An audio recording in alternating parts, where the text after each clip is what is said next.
Yuma, g'day and welcome to Floriade Reimagined. This is Let's Talk and I'm Dan Bourchier, and it's great to have you along. As we navigate these unusual times, we have a very small but eager audience right here as part of Floriade Reimagined, taking into account all sorts of COVID-19 precautions of physical distancing, but remaining socially connected, and of course, all of our new precautions around hand sanitizer and the like. Before I begin today, I want to pay my respects to the Ngunnawal traditional custodians for their maintenance of the culture, the storylines, the song lines, and the Mother Earth of this environment where we live. Today, we're going to be having a discussion about how the earth nurtures us back. So it's even more important that we reflect upon that, I think, and I want to pay my respects to those custodians who have been so generous with welcoming me to their land, because I'm from far, far away from here. I also want to acknowledge our sponsors. Events like this don't happen by themselves. The ACT government, of course, the major sponsor, the National Capital Authority, also the Canberra Centre for being a partner of Floriade Reimagined. Again, this year, it's great to have them back on board. And right where we're coming to you from, the national circuit, thanks very much to everyone who's been involved. And we are talking about, well, how the earth can sustain us. And I've got a great panel today. We're talking about bush food, medicine, foraging in our area. Adam Shipp and Tracey Bool both live here in Canberra. Welcome to you both. Thank you. Thank you. I want to start with you, Adam. Your company, Yurbay, is about reflecting on the land, what's around us and what we can take, but also what we can give back. What drives you? Yeah.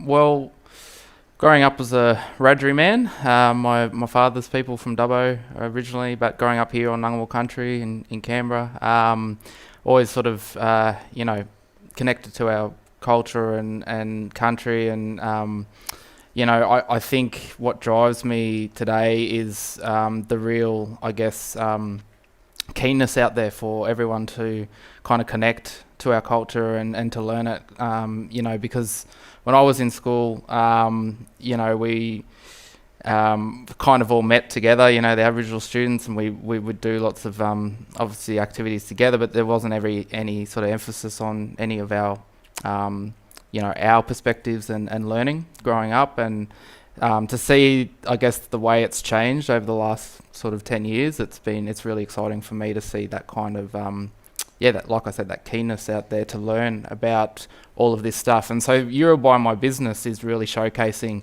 our traditional plants and plant use, which I've been lucky to learn from Ngunnawal and Wiradjuri elders over the many years. And so this is kind of where I'm at today, is showcasing this through education with schools, working with my own people, and trying to facilitate that healing on country with my own people, and then working with the broader public here in the ACT. Yeah, I want to come back to the healing on country part in a moment, but you talked about this renewed appetite and interest. What do you think's driving that?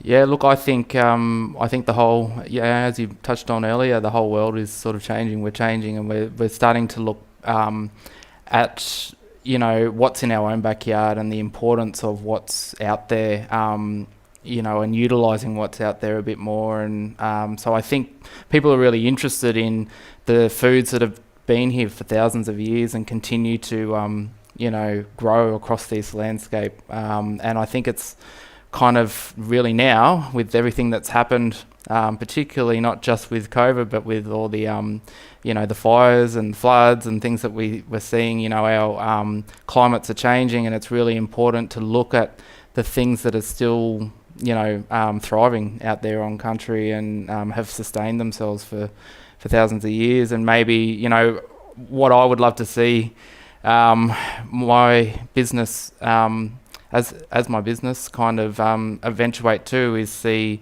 more people using these foods in their everyday diet and incorporating it back into their everyday diet. So Well, I think that's the aim from today, that we're going to learn how to do just that from both of you.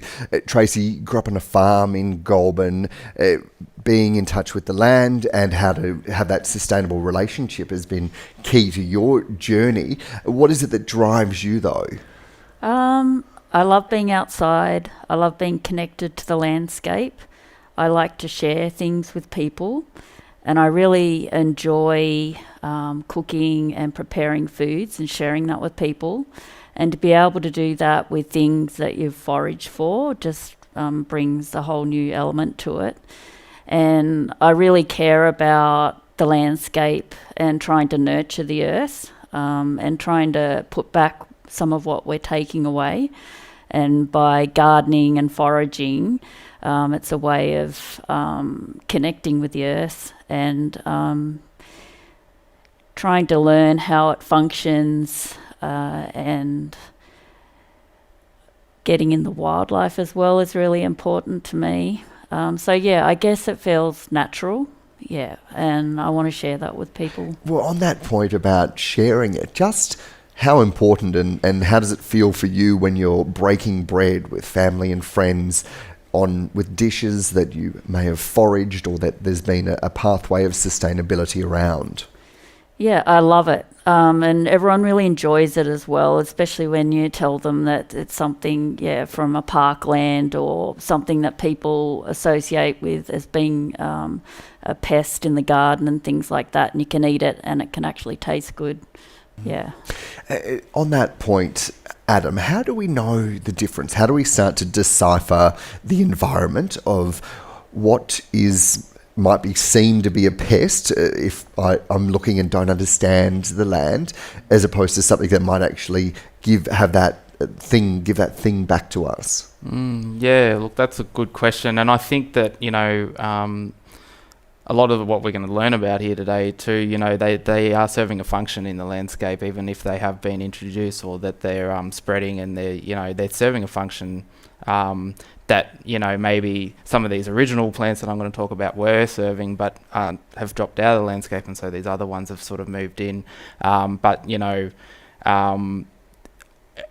Some people look at them as pests and weeds and things like that, but if you look at them with new eyes and look at how they can actually benefit the earth or benefit us as well, you kind of start to think of them a little bit differently. So I don't know, it's kind of it's a good question, how to decipher what is and what isn't, but I think at the end of the day, for me, it's just looking at it with more open eyes. For us, our mother, like Wiradjuri, we call it Mother Nanjanatia, our Mother Earth, she provides for us, provides the abundance, and whether that's our traditional foods or these introduced foods that are coming in, when you look at it that way, you actually see how much abundance is out there and how much food is there and medicines and stuff for us. So we always give thanks to her, regardless of what we're picking and collecting. So that's that thing, the two ways, isn't it, of taking something but also giving something back. That's correct. And only one thing that very special elder who's taught me a lot of stuff is one thing that always resonates with me is take what you need and not what you greed, and we always go by that philosophy. We never take everything from the one plant, and that's including the things that you're going to talk about today too, like everything has a purpose, and whether it's a food for an insect or an animal and things, you don't go and just harvest the whole thing, take it for yourself. That's part of our philosophy. And Tracey, because there are inherent risks, aren't there? Like we know with mushrooms, there are some that you just can't touch.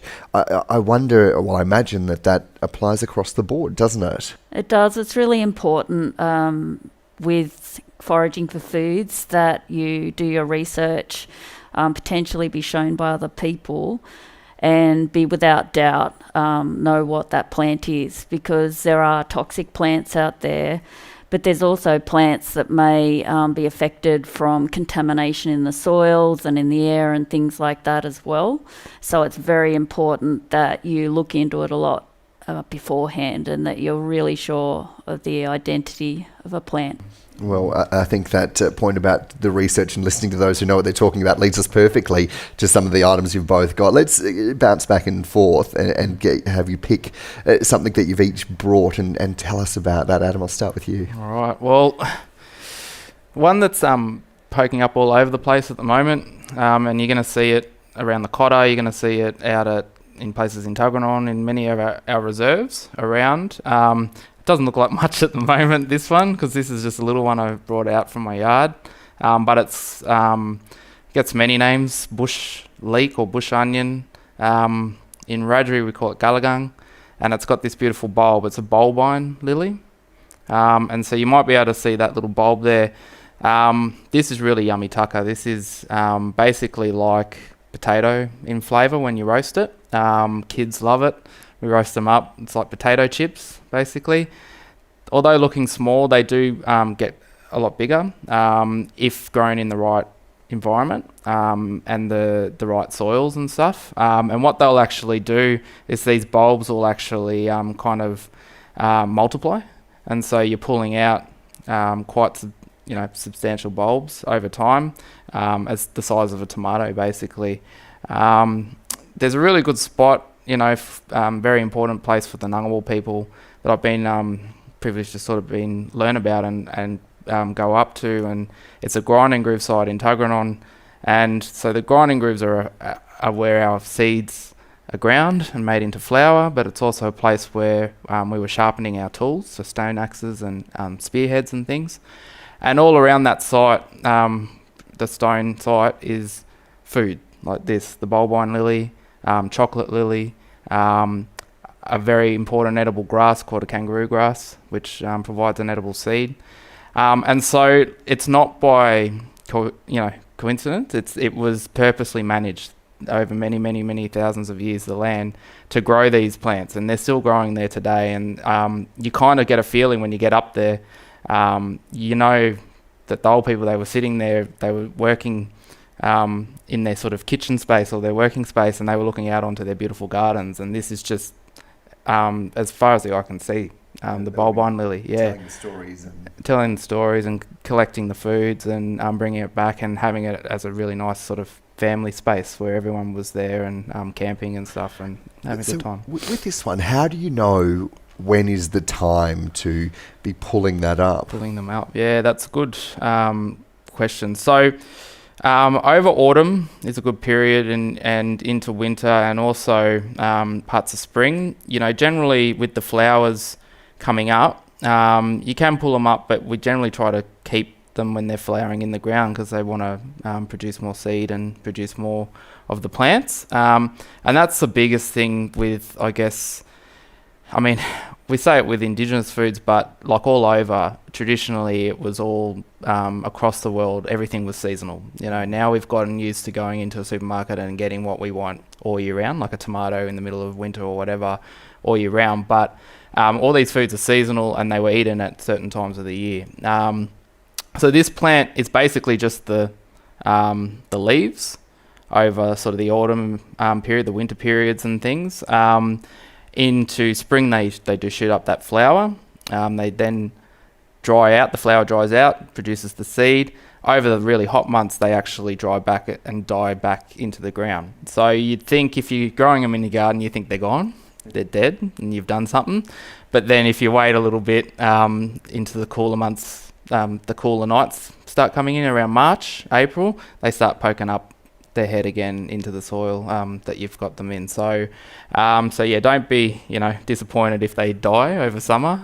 That's the same with our murnong, the yam daisy, and many of our other plants. They sort of that have these root vegetables, they're smaller plants, they sort of die back a little bit.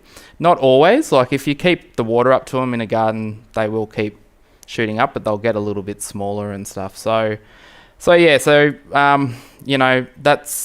I guess some of the timing that you would collect them and things.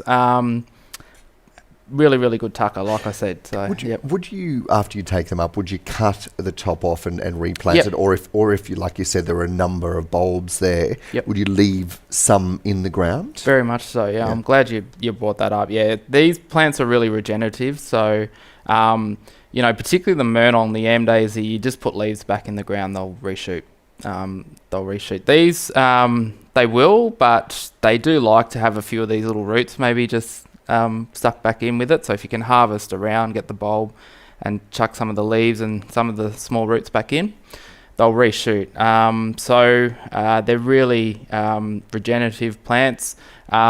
We also sometimes say, if you pull up a few bulbs, you take the grandmother and you put back the babies kind of thing. So yeah, that's another sort of thing that we look at and that we do when we're harvesting, is we take the larger ones, the smaller ones go back into the ground. So these are, really high in our minerals and stuff, calcium and iron and good contents of minerals. And the more and more places like CSIRO and research, universities and stuff are looking at these foods, they're all superfoods. They're all coming back superfoods.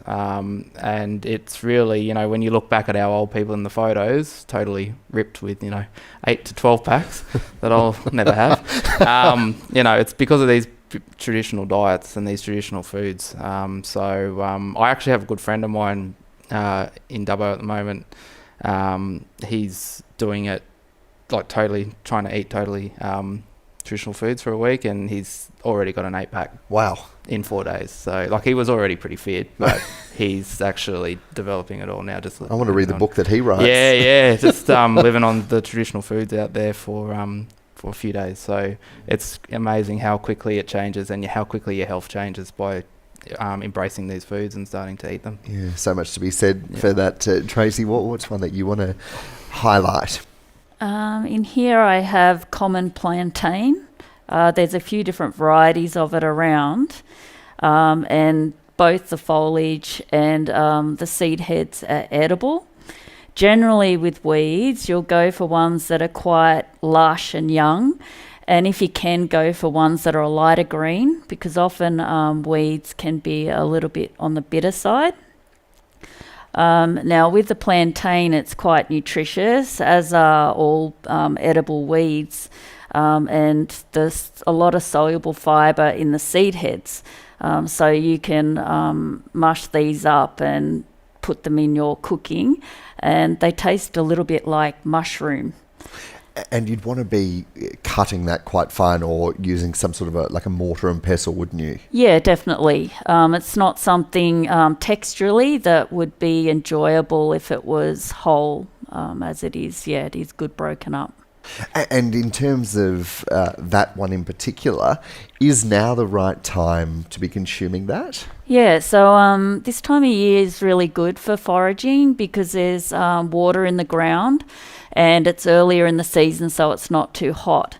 So the growth is usually quite good, and it's a good time to be going foraging for edible weeds, yeah. And you were saying some of the leaves can be eaten as well? Yeah, the leaves can be eaten as well. Plantain can be a little bitter, so that's where it's really important to go for the really young growth. So look for ones that aren't actually flowering yet, and also go for ones that are the lighter green. What you can do too is soak a lot of these leafy greens for about 5 minutes in hot water. That helps to get some of, if it's got oxalic acid in it, it helps to get a bit of that out, and also a bit of the intensity. And also by cooking them or stir frying them with other foods, they complement them well. Whereas if you had a feed of this by itself, it'd be pretty intense. Yeah. And so it could actually add, in small amounts, quite a bit of flavour and quite a difference of flavour. Different elements to it. Yeah, for sure. What about the yellow flowers? So this is a variety of brassica, which our cabbages and cauliflowers and things stem from. There's actually quite a few different species growing around the place. And this one's known as wild cabbage. So again, the foliage is edible and quite tasty. And it does taste a lot like a young broccoli or something like that, the leaves. So it's important, again, to get it before it starts to flower like this, because it'll taste quite pungent. So you go for the young ones. And is there a point that the plant would tell you that it's ripe? So is there something that happens perhaps before the flowering? Not ripeness-wise. Like with these things, they don't necessarily need to be ripe like a piece of fruit to taste good. It's going for them when they're really young. So the younger the better, and when they're immature, yeah, much better flavour. And where would you find those two? So this one was on the Monaro Highway on my way here. So I parked my car and went and grabbed it. Couldn't get it near home. Spotted it on the way? Yeah. I was looking for it at home, but they'd mowed the last day or two. So, but I managed to find one on the highway. But you do, as I'd mentioned, need to be mindful of contaminants, so where you harvest or whether they've been sprayed. But you'll easily find these in parklands or even in your own backyard, especially immature specimens of it. Yeah. What's another one that you want to highlight for us, Adam? Yeah. Well, I'll try and find it here. And, real professional, have it in a little bag here, but... and I'm dropping everything. So one that gets planted as a street tree everywhere, you've probably seen it, Kurrajong. So Kurrajong's a local tree as well. Namadgi National Park has some really nice specimens of it, or hope they're still out there. I've been to some parts since the fires and there are still some there. But in terms of the smaller trees, there's quite a lot of smaller trees planted as street trees all around the ACT. Actually, Forest is a good place up in one of the more wealthy suburbs to find a whole bunch of them. So you might see in there, and probably can't out there, but there's all these little seeds. I actually harvest a whole bunch of them when I was back home in Dubbo at the start of the year. In January, I spent maybe 20 minutes on one tree and got half a wool pack full of seed pods. It doesn't take you long, and I've had seeds ever since for the rest of the year. So do you want to try one? I've got one here. Yeah, I can try and be COVID safe and open them and just drop it onto your hand. So what are they? What are they for? Like, would you have these as part of other dishes? Yeah. So the Kurrajong is like one of our traditional grains. So it was ground up in those dishes that I mentioned. It'd be ground up, whether it's a permanent dish in the ground or the ones that particularly the women would carry around with them, the grinding dishes. And it was ground up into a flour and then made into like a damper or a bread. So I'll give you one there to try if I can get one, or you got there if you want to try one too. So these have just been roasted and they're quite a crunchy sort of flavour. Some particularly kids say it's popcorn, bush popcorn.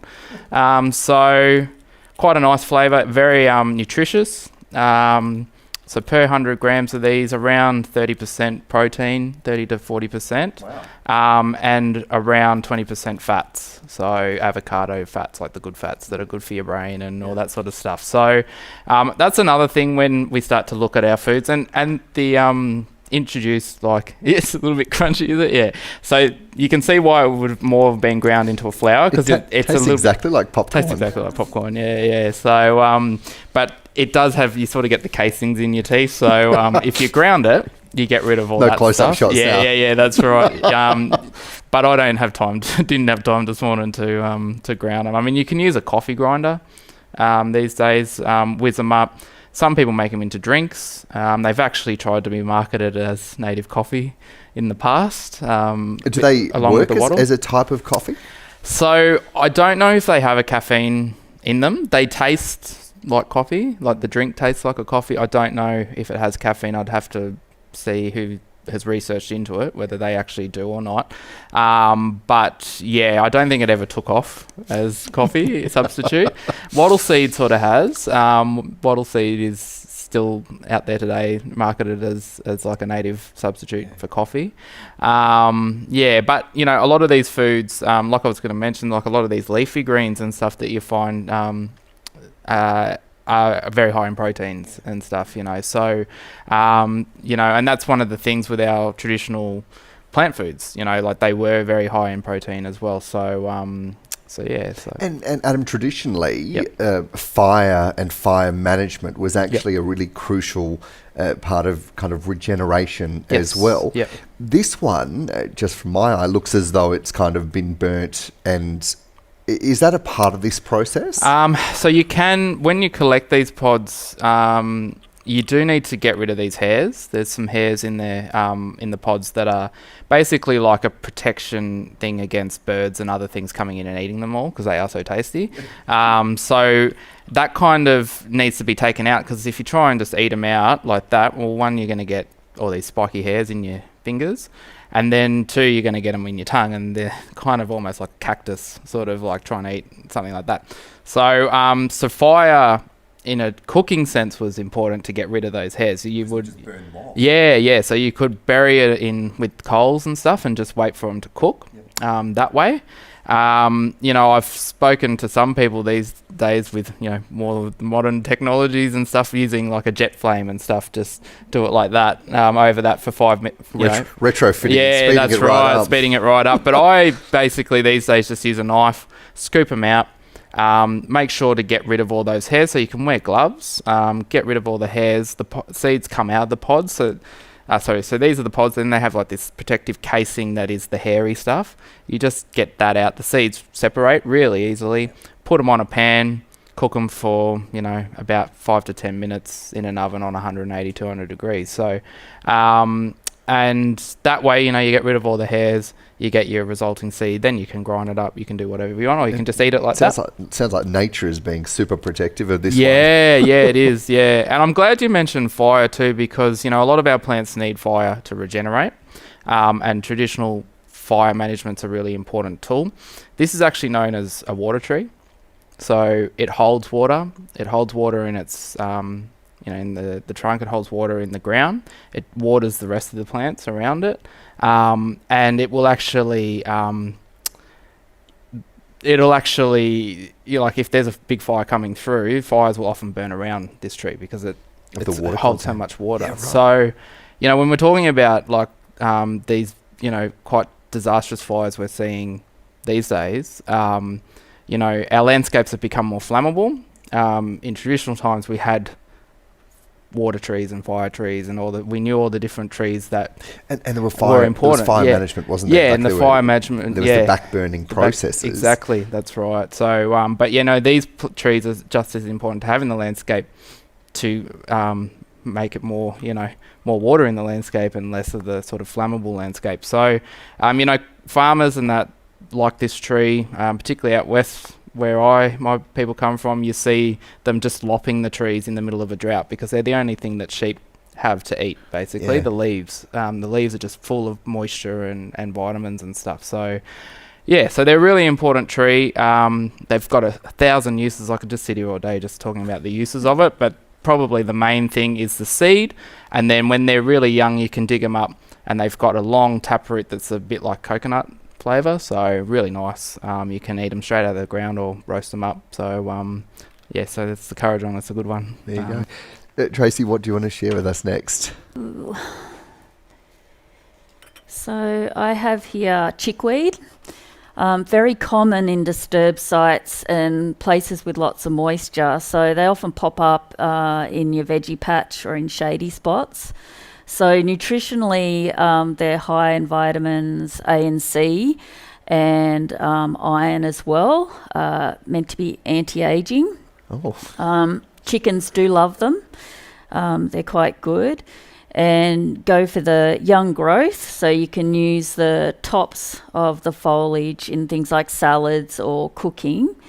And they're been tested by US Department of Agriculture, and they come in at the top 5 for the most nutritious plant. Dandelion was at number 1. I've made a pesto here with it this morning, and it's quite a vibrant green. So I've got almonds and peanuts, olive oil, garlic, lemon juice, chickweed, and I put a little bit of parsley in here as well. So I find it's quite an earthy taste, the chickweed, quite fresh.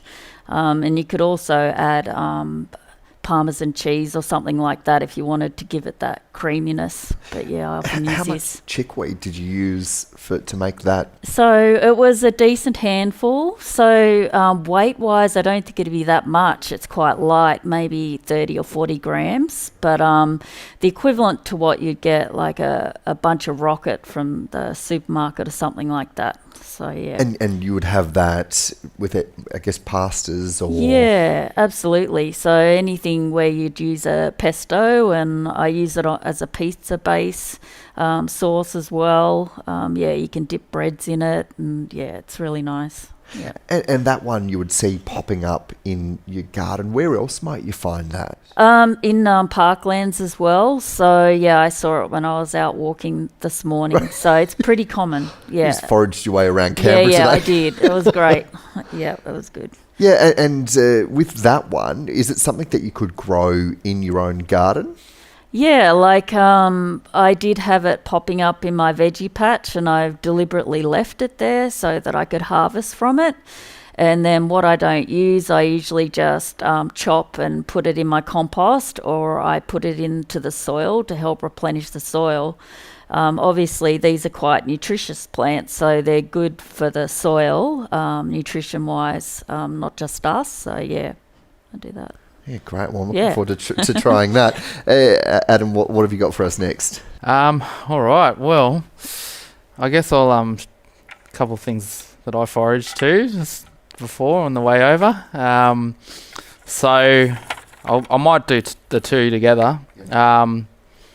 But basically they look very similar. A lot of them are landscaped all over the place. So we have lamandra on this side. Bush rice, often known like that. Then kumbungi on the other side, which is the water one. So, both of them are kind of like vegetables. That was what I sort of picked on the way in. It's from another species of lamandra, but it was just outside the building here. And basically they produce this seed from this lamandra. Now the lamandra, this one that I've got here, which gets landscaped everywhere, is actually the coastal variety. So we have a similar one. We have the same species here, but they don't get as robust. So I think they prefer to use that one. Down on the coast, it's not uncommon to get seed off this for 6 months of the year, because it's quite temperate. And that's the seed that would come from inside that. You can see inside there, it's starting to poke out now. So those seeds are another grain. They are a little bit different to, say, wattle seeds and things like that you can store and eat over the year. These need to be eaten fresh because otherwise they go hard as a rock. So if you want to lose some teeth, you can eat them when you dry them. But basically you eat them fresh. They're really good just to collect and chuck into a cereal or something like that fresh. They've got a really nice sort of flavour. I've seen I remember an old elder, an Narragoo man from up Nimidabel way. He would collect them, collect a bit of bush honey, mix it all together, make this like muesli bar type thing. It was really amazing. Wow. Yeah. So you got to eat it quickly. You got to eat it quickly. Yeah, that's right. So although the honey will sort of will soften the seed a bit and stop it from getting too hard. So there were ways to mix things in with it to kind of prolong it. I guess that base there, you can see. You can collect a whole bunch of it and you can cook it just like a vegetable. The white part? The white part, yeah. Or you can just eat it like that. So you can see there's quite a lot of starch in there. So this is a important carbohydrate, but it's also survival food. So you can get this all year round if you have nothing else. And obviously there's quite a lot of stuff around. Yeah. But if you have nothing else, particularly in the bush, this will keep you alive. This will give you carbohydrates. It'll give you water, and so you can almost see the water in it, the water content that it holds. It's quite a tasty one. It's sort of got like a garden pea sort of flavour. So it is a good one to know. It's a very good one for weaving. I can show you. You can make a bit of rope and cordage from it.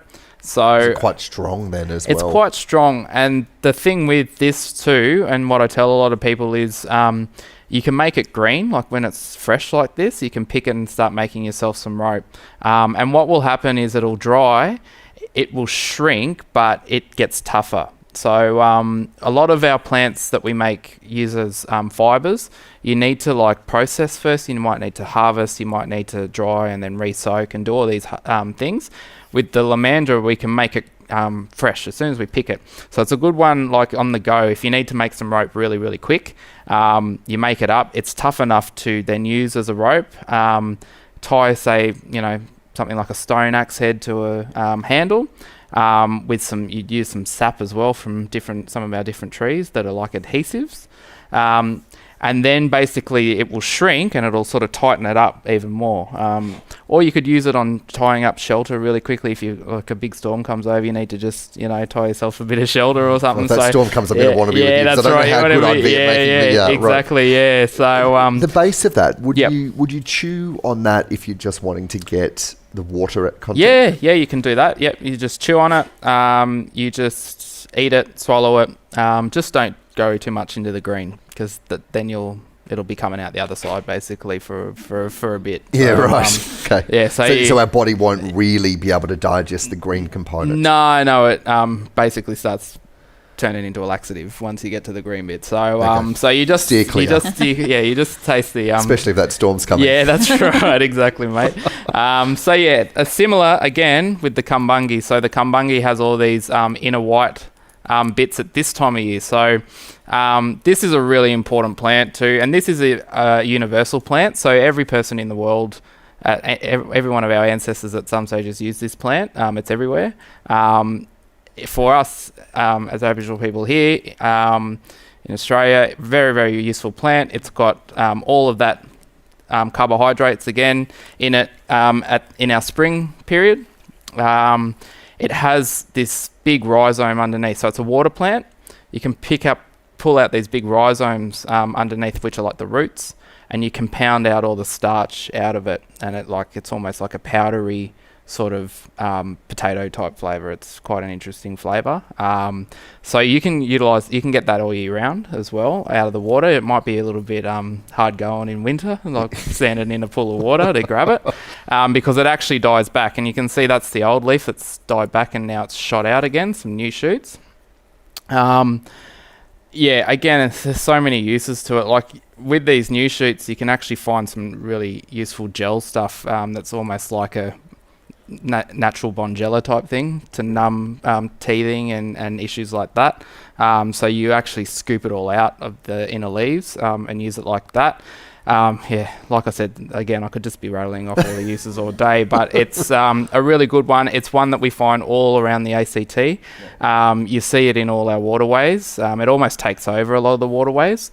And again, I remember talking to an old Ngunnawal elder, and unfortunately he's passed now, but he was a very knowledgeable man, and he used to talk about going fishing around here along the Molonglo River, and he would purposely burn these at the right time of year to get a good access, but he would know it would come back and thrive in springtime for all the animals and stuff. And again, that's really quite a skill to be able to burn around a waterway to ensure that the water doesn't get contaminated with ash and stuff, but to get all the good charcoal and things to filter the water out. And so again, that was like a traditional practice, delicate balance to know how to actually do it the right way, and a fire that moves slow enough to kind of have all the good balance of things, but not to contaminate our waterways and stuff. So these are all these ancient practices that are really important things to know to make these plants thrive and all the animals that come in and eat them. Lake George, there was around there was, which is a very special area, that there was a settler that wrote quite a lot in his diary about the area. He said it was just littered with this everywhere, the kumbungi, and he would see women, particularly Aboriginal women, harvesting. And he said that, they would, harvest it, manage it, but the amount of bird life that was in there, feasting off this, like it was, he was like, it was almost like, you couldn't see in certain areas because it was just all bird life sort of thing through there, So to imagine and to go back to that and to see something like that, whereas, half the time now it's not even full sort of thing, Lake George. So it's quite amazing to hear those old stories about it. So yeah, there's actually, and you probably got it here, but there's actually another plant that used to be all around there that Aboriginal people would harvest, the native sow thistle, and the introduced one's taken over quite a lot now, which you may have here. Yes. But which I can lead you on to into that. Oh, but perfect. There's actually a native one that was used exactly the same way and was really important food, and it's still around, but it's in decline. So I'll pass it over to Tracey great. to keep going. Where do you want to take us next, Tracey? I was thinking about showing you some books that I use that I thought would be really useful for people. There's the Weed Forager's Handbook by Adam Grubb and Annie Razor Rowland. So they're from Victoria, so it's quite relevant to our climate here. And they showcase a lot of the common weeds around the place, ways of using them. And there's also some general information about identifying weeds, the do's and don'ts and things like that. And it's readily available online. It's an excellent book. They've also got a website called Eat That Weed, which has got more photos and things like that on there. So I really like that. This one Adam would certainly be familiar with and has contributed to. Remember working on it, yep. Yeah, so this is non-oil plant use. So it's relevant to Canberra area and a lot of the edible foods, including the ones that Adam's been talking about in here. And you can get that from the Madgie's Visitors Centre. You can get it online. You can probably get it at the botanic bookshops, places like that. So it's an excellent field guide too. It's quite sturdy. And then this one here is a field guide to useful native plants for temperate regions. So it's divided up into different landscapes, coastal trees, things like that. And it's got not only what the plants are, where they grow and their size and things like that, but also their Aboriginal uses. So it's an excellent book as well. Do you find yourself, depending on these, if there might be something that pops up in the garden or that you spot and wonder, oh, hold on, I haven't seen that at that point, or not really familiar with it? Absolutely. Yeah, definitely. I'll either get a small piece when I'm out or take a photo, something like that, if I don't have the books with me, and then I'm straight onto them when I get back. It's the first point of call for me, and then you can look online as well and find more information once you find out what it is. That weed forager, sorry to jump in, but that will open your eyes to what's in your garden if you have to go through that, like you're just like, everything. Do you depend on these ones as well? Oh yeah, books are really great guides. They're really good guides, but I just remember that one many years ago, looking through that.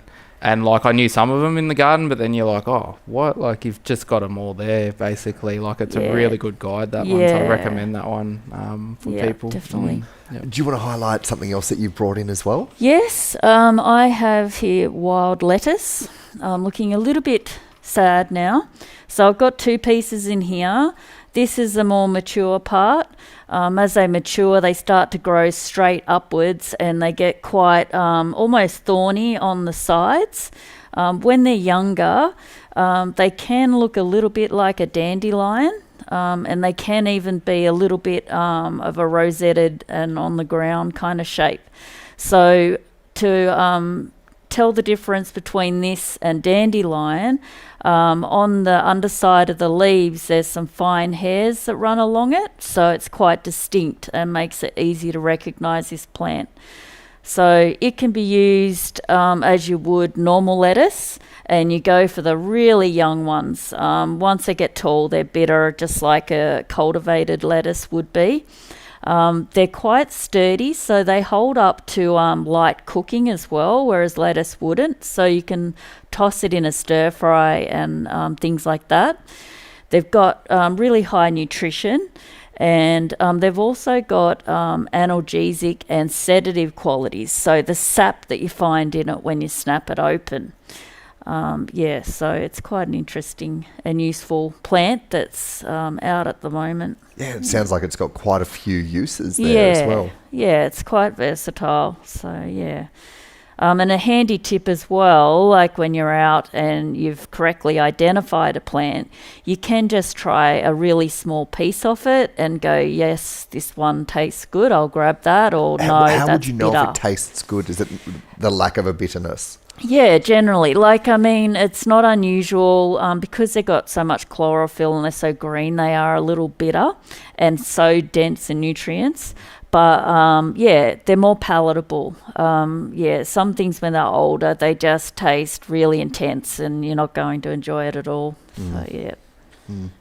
Adam, what have you got for us next? Well, I might give you guys a little taste of this, which I don't know how affected it's been with the fires, but I used to see quite a lot of this up. I was mentioning to Tracey, like around Bourchier Rocks and up in the Magic National Park, and you find it in the creek areas. So I've got the more sort of common one along the rivers, which is river mint, and that one, a lot of nurseries are selling it now, and things you can go and buy it. It's related to the mints that you'd go and buy in the shop, same as this. It has quite a bigger leaf than this, as you can see. So both of them are local species. You get this in pockets around the Molonglo, but they do get outcompeted by the introduced sort of things that come in. So they've been quite outcompeted, but you can, if you get lucky, still find them around parts of our river. And then this one, it may be more widespread. I've only ever sort of seen it more in the mountainous areas where the sort of the water runs off down the mountains. You get a little sort of creaking and running water. So I might give you guys a try of this if you want to pick a leaf. So it's quite a sort of spearminty. Maybe crush it up, have a bit of a smell first. It's quite a potent sort of one. So, it's really strong. Yeah, and then as a flavour, it's quite nice. So it could be used like with fish or in a cooking, just to season your foods and things like that. With our mints, they are very, very good for us internally. So like, the mint that you might have growing in your yard, good for your digestion, digestive system. The river mint in particular, it's often good when you've got the sinus headache, and you crush it and inhale it. So it'll sort of just quite relieve that the sinuses and the headaches that are associated with it. But really, when you're feeling a bit crook, you feel it, when you feel it sort of coming on, that cold or something like that, you start to make what we call jiri in Wiradjuri, which is tea, of something like this, and it fixes you up pretty quick. Like it'll sort of, it'll make it not as long lasting, basically, your colds and stuff. Takes So the edge you still off get it. Take the edge off, yeah. So it's quite a useful plant for that kind of thing too, same as this, for your colds and respiratory issues and things like that as well. So they're really, really good medicines. They were looked at, which all our foods were as well. Our foods were medicines, but these are kind of looked at as medicines, not just sort of herbs as well that you cooked with. So quite a nice sort of tasting one that you can grow easily. I mean, look, this one's going pretty well in a little pot here. It's very happy. The river mint, as well, can get pretty out of control in your garden, just like a mint if you've put it in the ground. So you might want to keep it in a pot. I've got it in the ground though. I don't mind it going out of control. So because I pick enough of it, sort of thing. You can pick it and dry it and use it later as well, just like a herb. So any herb. So it's good like that. I do a lot of work in schools and that, teaching young, and I have a lot of teachers say, I'd probably be good in a mojito or in my gin cocktail or whatever at night too. So whatever sort of place it back there. But however you want to use it. So Tracey, we've got time for probably one more, and then we might open it up to some questions. Sure. So I've got here mallow plant, or it's also known as marshmallow plant. Can also be known as cheese wheel, and that's because of the seed heads. They're segmented and look like a wheel of cheese. They get a small pink flower on them. They're related to plants such as hibiscus. So these have a mucilage in them, so they can help to relieve you when you've got coughs and colds and things like that. So you go for the younger leaves. They can be used raw or cooked, chop them up. So it's quite a good one. It can get quite big. They really did well this last season. I saw some over 1 metre tall. They're quite spectacular.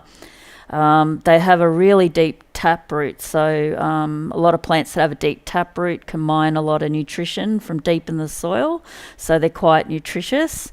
So they can be handy chopped up into your compost as well, or in the garden. And if you don't want them to self-seed, just remove those mature heads. They're used a lot in a lot of cuisines, including back in ancient Roman times. So this plant has been around for a very long time and still used today. So good spinach substitute. Where'd you find that one? So this was on my little walk. I only walked about, 300 metres from my house, and I found all these things. So You must have to take a big bag out when you go for a wander. Yeah, need a trolley. Yeah, it gets a bit heavy. Oh, wonderful. Thank you. I wonder if we have any questions, if anything's burning. We've covered a lot of ground. Well, just in a couple of 100 metres as it was. Who wants to kick us off? Oh, hi there. My name's Priscilla. I've got a question for Adam. I was interested when you were talking about the lamandra, how that was burned, and that made me think of, if the birds and things are eating it, would Aboriginal people have cultivated and managed the plants to attract other animals as a source of food, as a source of protein? So I'm not thinking of anything particular, but maybe like a particular grass that they knew wallabies would eat. Is that something that would have happened? Yeah, definitely. Happened with a number of species. So obviously burning the grasslands would then provide new green pick for kangaroos and make them more predictable where they are to hunt and drive them into areas. One that I can think of comes to mind locally as well is the silver wattle. So the silver wattle is an important food, plant food, but it's also important habitat for the sugar glider, and the sugar glider was traditional food as well. So what would be done is by burning, you would actually create these thickets of the silver wattle, because the silver wattle can spread quite far and get quite almost weedy in a sense.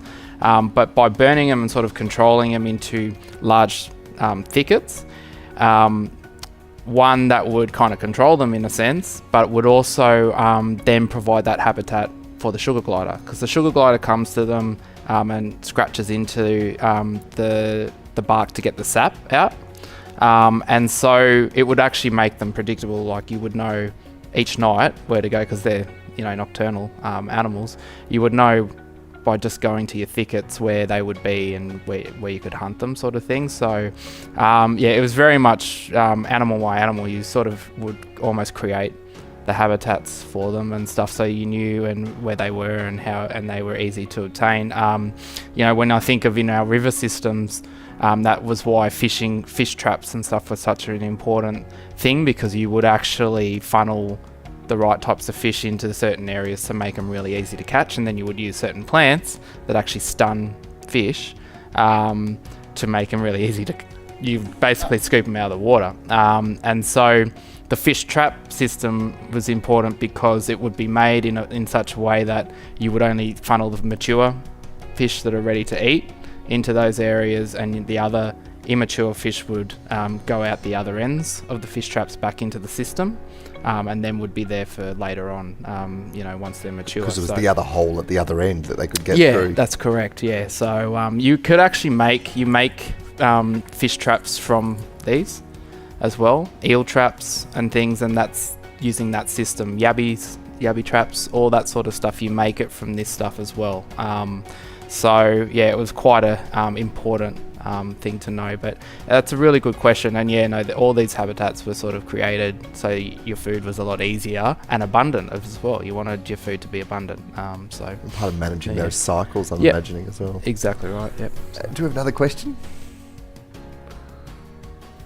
You just down the front here. Hi, my name's Mel.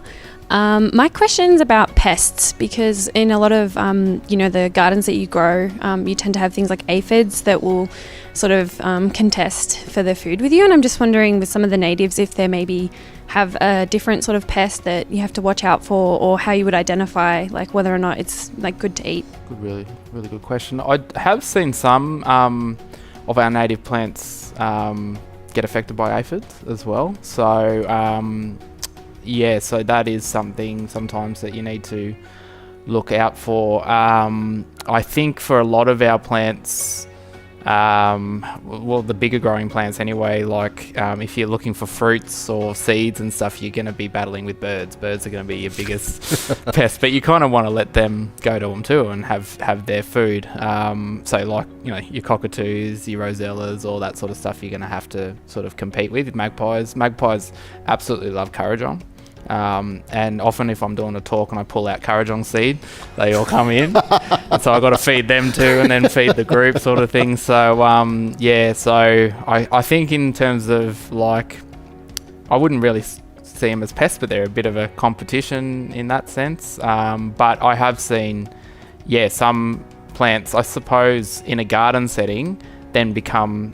some native plants then become susceptible to aphids and things that you find more in your gardens that are attacking your tomato plants and stuff like that. So it can definitely happen to some of our native plants as well. I don't have any sort of natural things that I can think of off the top of my head that might sort of help to get rid of them, eradicate them. I don't know if Tracey, Yeah, have you got... probably possibly the native mint bush. The mint things bushes, with potent, More potent.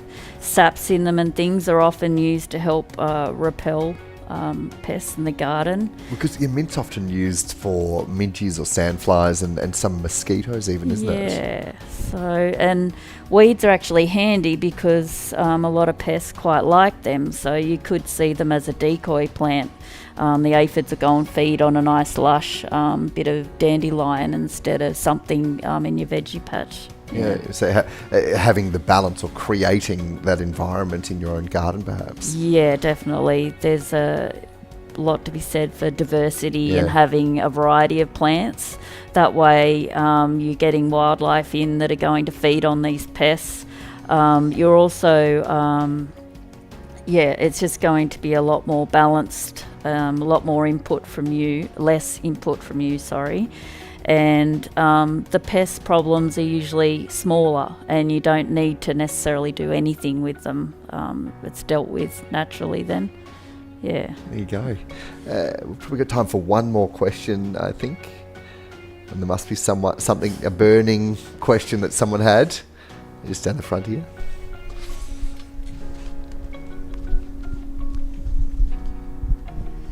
Adam and Tracey, with sort of this season we're in at the moment, what do you recommend as a good natural remedy for sinus issues? Well, there's a few things. I've got a tea that I brewed from peppermint gum. So peppermint gum eucalyptus, and how we do it is we generally harvest and let the leaf dry. And by doing that, again, we make juri tea, and it has a really good balance of the oils without it being overbearing, or any toxins in it either. So by drying the leaf, it just gives you the really good balance of all those things, and it helps the sinus. It release everything out of the sinus and things. I mean, there are a lot of plants I could probably recommend for sinus. With that one, do you have to be a little bit careful about the oil content of the leaves?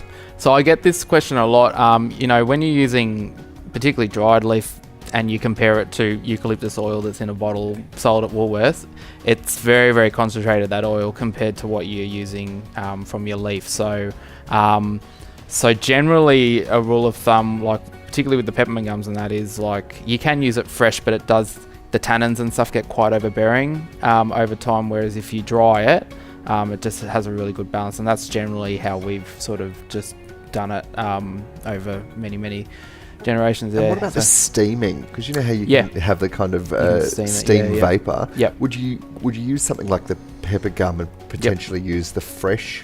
Yeah, you use the fresh leaves for any sort of steaming, any sort of smoking stuff. So that's another thing you can do too. Is just inhale it, and it works really, really well for the sinus issues and things. But yeah, you want fresh leaves generally for any of that. With our sort of smoking, that's a really important traditional practice.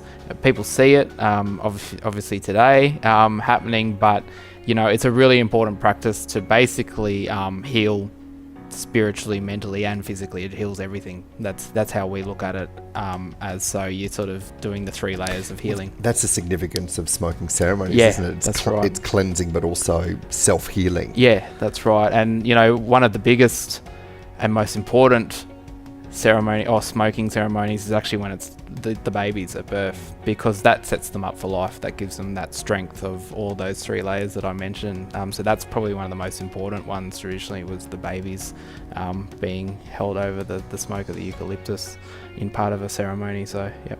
Yeah. Tracey, I wonder if you want to weigh into that question about the sinuses and from the kind of health perspective, I guess.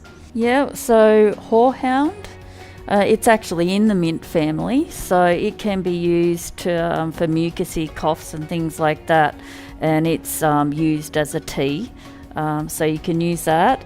There's the mallow plant as well, which I showed you earlier, so that's good for coughs and colds and things as well.